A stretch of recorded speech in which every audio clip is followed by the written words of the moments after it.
Hi there, welcome to another one of my lens test videos.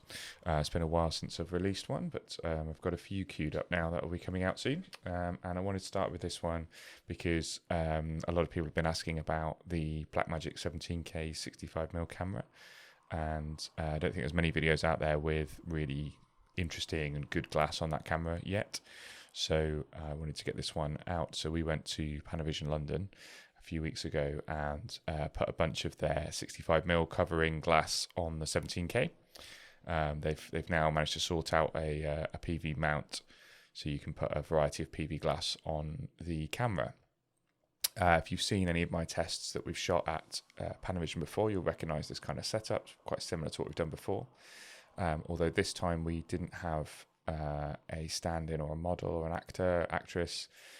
So unfortunately you have to look at my face for the next few minutes, and a little bit of Oscar Harrison, who was very kindly came down and helped out as a focus puller that I work with sometimes.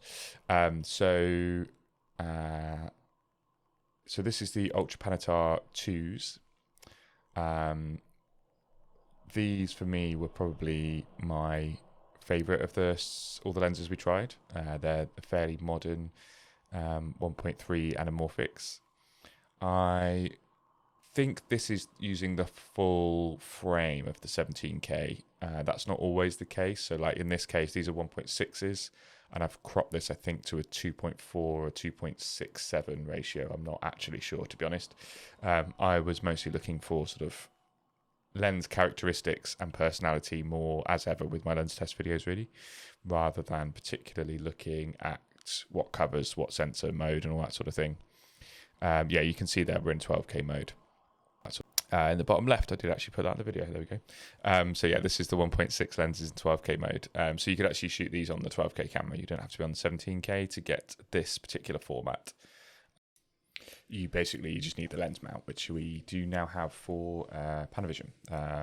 Not stock, but Panavision have a couple of lens mounts for these cameras now. So this is the Ultra Vistas. We started off with the Ultra Panatars. The Ultra Vistas are, I think, more vintage glass. They're an older glass.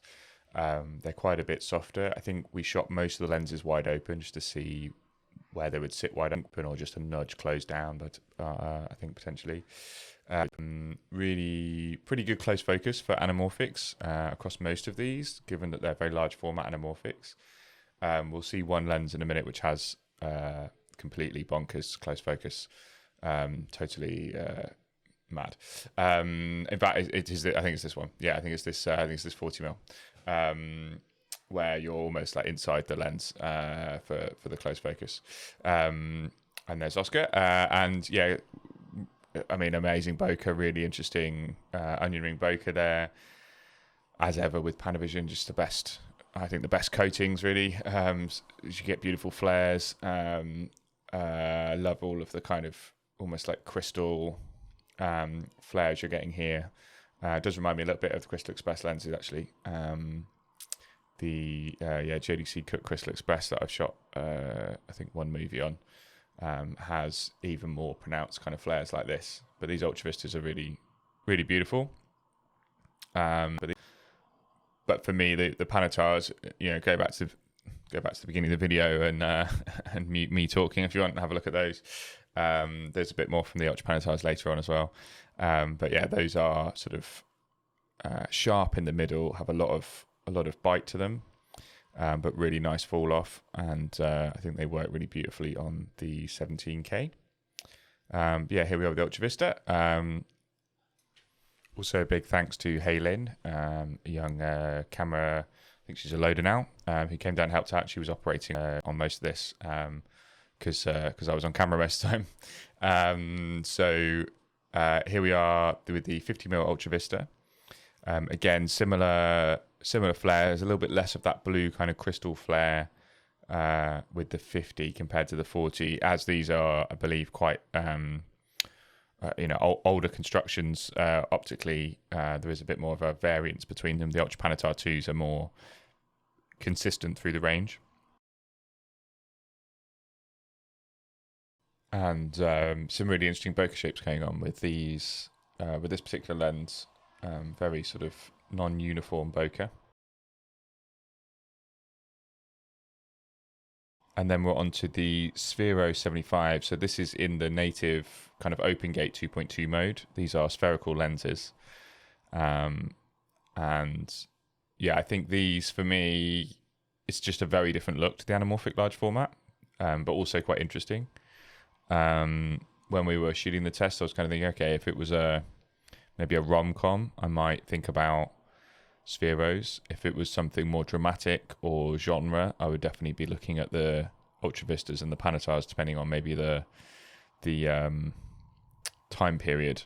Ultra Vistas feel more vintage. Ultra Panatars feel more modern, maybe a bit more science fiction. That would be kind of broadly how I'd be viewing it. But then you always want to be testing on a per project basis and having a pretty good idea of the look that you're after for the project before you start testing the lenses. At least that's my approach.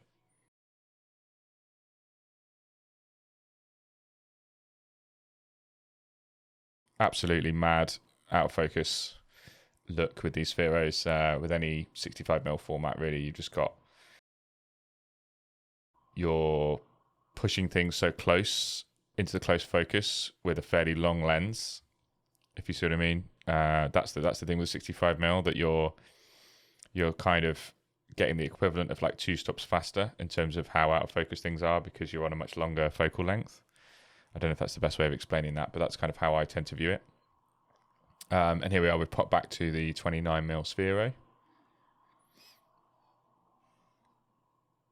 I don't think these tests are in a particularly sensible order, to be honest.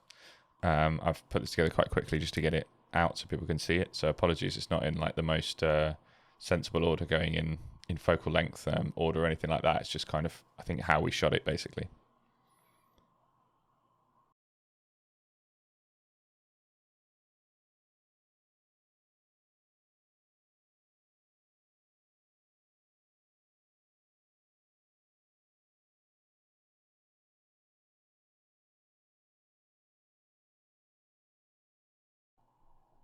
I hope these lens tests are useful. Do leave a comment or drop me a line if you found them useful.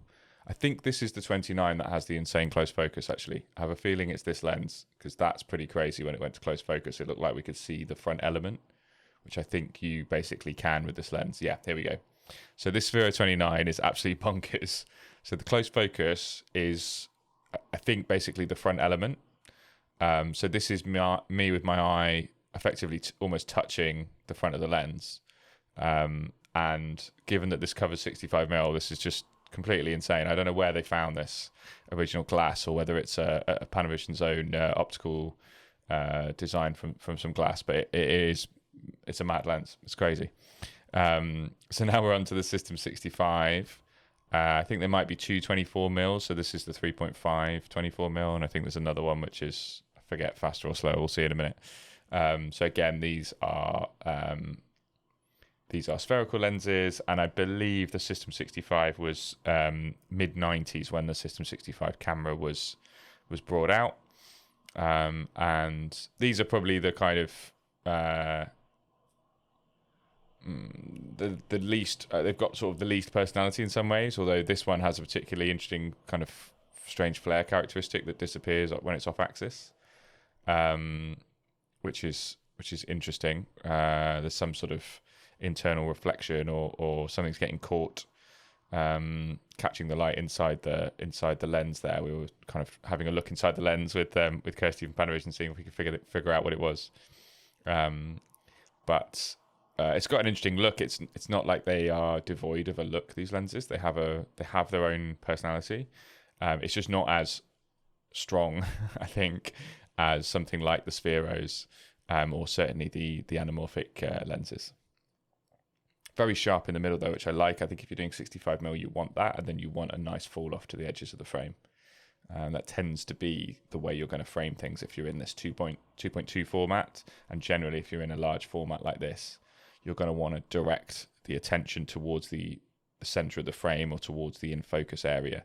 So you want some bite in the lenses. For instance, if I was shooting with the Ultra Vistas, I'd probably be stopping them down to maybe a T4, at least, to get some bite in the center, because wide open, as I tested them here, they are very soft. I tend to test, if I'm doing a test like this where I'm not looking for a specific project, I tend to test lenses wide open, because I want to see, if I've got the time, I'll test them at different T-stops. We didn't really have the time on this occasion.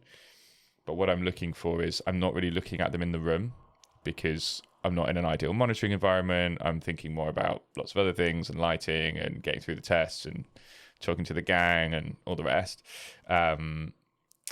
So what I want to do is go away and look at them properly afterwards and assess the sharpness then. If I'm testing for a project, then I'm much more likely to be testing them at what I think the shooting stop will be. So I'll have a look at them in the room, wide open and 2.8 and 4 and 5.6, whatever, and then I'll think, okay, this is probably going to be a 2.8 and a third kind of a film. This is probably going to be a T4 kind of a film, based on lots of factors. And then that's probably where I'm doing most of my testing. Is sort of in that range that I'm going to be shooting them in. And if I'm unsure, if I've never tested the lenses previously, then I'll do a specific stop test at all the different stops that I might be looking at.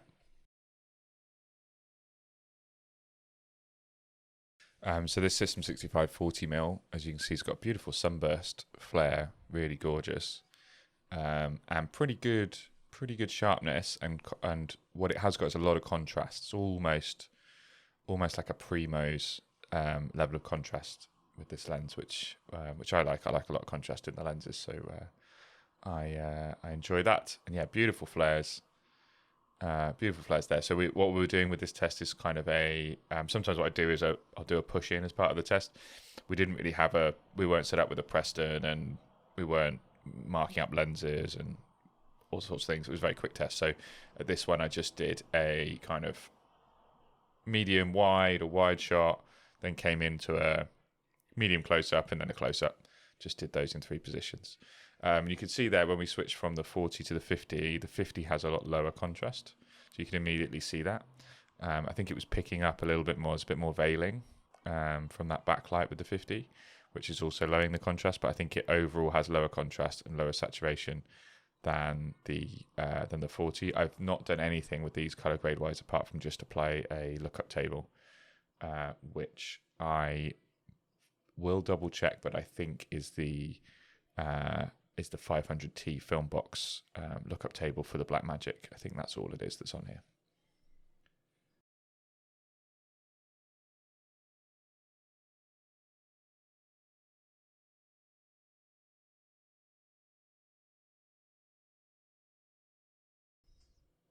And then we go to 75, and you can see we're kind of back to more like what this 40 was doing in terms of contrast and saturation, with a little bit of a push towards green on the 75.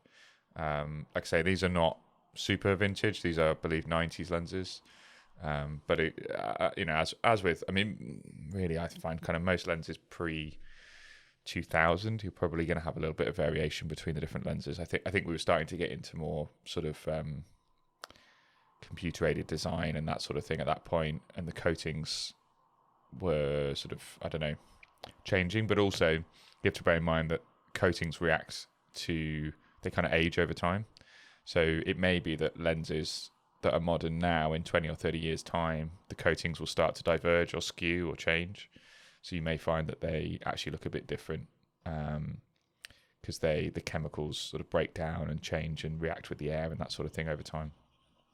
And that can also vary in terms of how they're stored and the temperature they're stored at. And, some lenses are taken out in the desert for shoots or taken to the Arctic or whatever, and that can actually have changes in the chemicals that are used in the coatings, which can affect a whole variety of things in the lens. At least that's my understanding. I'm not a massive lens tech. I have the Cine Lens Bible that I think everyone has, and I've read excerpts. But from talking to people smarter than me, that's my understanding anyway. So these have got nice kind of slightly swirly bokeh, which I like, and wide open. You're getting that sort of lemon shaped, I would call it, bokeh at the edges, circular in the middle, which is cool, and that's something you find with a lot of spherical lenses. But this is quite consistent. across the frame, if you know what I mean. It's not doing lots of crazy shapes. It's kind of has a sort of natural fall off from the center to the edge, which is quite predictable, which is nice. And yeah, this 100mm. I think on the probably don't shoot 100mm very much on Super 35, but this is more like the equivalent of a sort of 65, 70mm maybe. In terms of the field of view, so you probably should be shooting it more on the 65mm format at that kind of length. And this is the Ultra Panatar 2s. This was the last little bit of test we did. It was over in the whiskey bar side at Panavision, and Oscar very kindly sat in. I just wanted to get a bit more of a sense of like what a scene would look like rather than our testing setup. And this is where I really felt like the Ultra Panatar 2s were giving me exactly what I'd be looking for in this kind of format. You've got really nice fall off, but you've got that sharpness in the center. This is wide open, I think, and you can see we've still got a bit of bite in the eyes. If I stop this down a stop, you'd have a load more bite and crunch there. But what I like is we're getting a very interesting out of focus look without anything too crazy. So that concludes that test. Thank you very much for watching, and I will try and get some more of the lens tests out very soon. Drop me a comment or an email if you've got my email address, and love to hear what you think. Thanks.